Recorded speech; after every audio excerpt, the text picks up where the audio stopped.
వదిలిన బాణం షర్మిల తిరిగి తమ వైపే దూసుకురావడం, మరోవైపు సొంత పార్టీ ఎమ్మెల్యేల తిరుగుబాటుతో జగన్ కు మతి భ్రమించిందని టీడీపీ జాతీయ ప్రధాన కార్యదర్శి నారా లోకేష్ మండిపడ్డారు. సీఎం జగన్ విచక్షణ కోల్పోయి ఇష్టారాజ్యంగా వ్యవహరిస్తున్నారని అన్నారు. పిచ్చివాడి చేతిలో రాయి అటు ఇటు తిరిగి న్యాయమైన డిమాండ్ల కోసం 42 రోజులుగా ఆందోళన చేస్తున్న అంగన్వాడీల వైపు మళ్లిందని ఆయన అన్నారు. అంగన్వాడీలను ఉద్యోగాల నుంచి తొలగిస్తూ ఉత్తర్వులను జారీ చేయడం జగన్ నియంతృత్వ పోకడలకు అద్దం పడుతోందని లోకేష్ ఆగ్రహం వ్యక్తం చేశారు.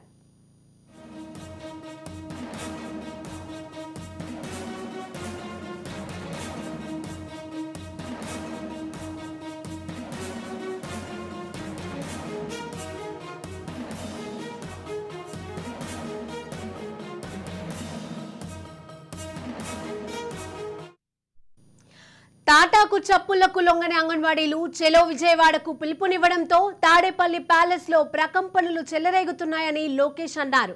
అంగన్వాడీల పోరాటానికి టీడీపీ సంపూర్ణంగా సంఘీభావం తెలియజేస్తోందని అన్నారు.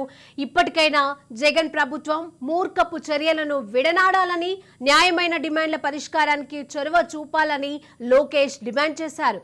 జగన్ ప్రభుత్వం తొలగించే అంగన్వాడీలను టీడీపీ, జనసేన ప్రజా ప్రభుత్వం ఏర్పడిన వెంటనే ఎటువంటి సర్వీస్ కి అంతరాయం లేకుండా తిరిగి ఉద్యోగాల్లోకి తీసుకొస్తామని టీడీపీ జాతీయ నేత లోకేష్ హామీ ఇచ్చారు. ఇక ఇదే అంశానికి సంబంధించి మరిన్ని అప్డేట్స్ మా ఏపీ బ్యూరో చీఫ్ రాజేంద్ర అందజేస్తారు. రాజేంద్ర. శిరీష, అంటే ఇవాళ టీడీపీ జాతీయ కార్యదర్శి నారా లోకేష్ కీలకమైన వ్యాఖ్యలు చేశారు. అంటే అంగన్వాడీలకు సంబంధించి చెలో విజయవాడకు పిలుపునివ్వడంతో తాడేపల్లి ప్యాలెస్ లో ప్రకంపనలు చెలరేగుతున్నాయని చెప్పేసి లోకేష్ వ్యాఖ్యానించారు.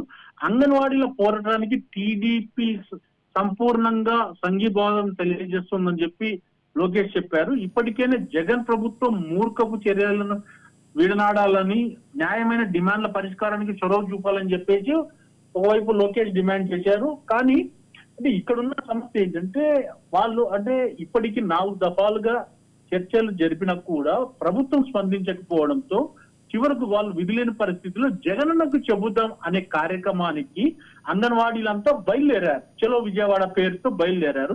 అంటే వాళ్ళ సమస్యల పరిష్కారానికి ఎక్కడ దాని కూడా సమస్యలు పరిష్కారానికి వాళ్ళకు నోచుకోకపోవడంతో చివరకు డైరెక్ట్ గా సీఎం క్యాంప్ కార్యాలయానికి వచ్చి చెప్పుకుందామని చెప్పి బయలుదేరారు. వాళ్ళని ఎక్కడికక్కడ అరెస్ట్ చేశారు. అలా అరెస్ట్ చేయడంతో లోకేష్ దీని మీద ఆగ్రహంగా వ్యక్తం చేశారు. ఇలాంటి అరెస్ట్ చేయడం కరెక్ట్ కూడా కాదని చెప్పేసి కూడా ఆయన చెప్పారు. తర్వాత అంటే ఈ జగన్ ప్రభుత్వం తొలగించే అంగన్వాడీలను టీడీపీ, జనసేన ప్రభుత్వం ఏర్పడిన వెంటనే ఎటువంటి సర్వీస్ అంతరాయం లేకుండా తిరిగి వాళ్ళని ఉద్యోగాలకి తీసుకుంటామని చెప్పేసి కూడా లోకేష్ హామీ ఇచ్చారు. Sirisha. Right, thank you Rajendra.